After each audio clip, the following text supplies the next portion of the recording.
मन में सवाल है, जवाब नहीं। बहुत उलझने हैं, पर सुलझाने की ताकत ही नहीं। बस कुछ है तो मैं और ये गम, बाकी कुछ भी नहीं।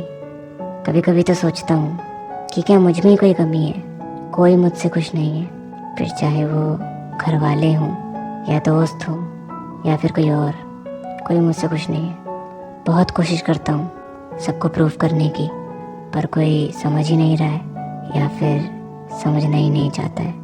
कभी कभी तो ऐसा लगता है कि शायद मैं किसी के लिए इम्पोर्टेंट हूँ ही नहीं। शायद मेरे होने ना होने से किसी को कोई फ़र्क नहीं पड़ता। शायद बहुत कुछ समझाना चाहता हूँ, पर कोई समझने वाला ही नहीं है। मन में बहुत बातें हैं बताने को, पर कोई बताने के लिए ही नहीं है। कई बार तो सोचता हूँ कि शायद मुझ में ही कोई कमी है। बहुत कोशिश करता हूँ, बार बार उठने की कोशिश करता हूँ, पर उठ ही नहीं पाता हूँ।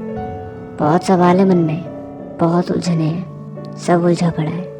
और अब तो सुलझाने का मन भी नहीं करता, क्योंकि कुछ सुलझ ही नहीं रहा है। कभी कभी सोचता हूँ कि क्या मुझ में कोई कमी है, जो सब आगे निकल जाते हैं और मैं यहीं रह जाता हूँ। बहुत कोशिशों के बाद भी खुद को प्रूव नहीं कर पाता हूँ।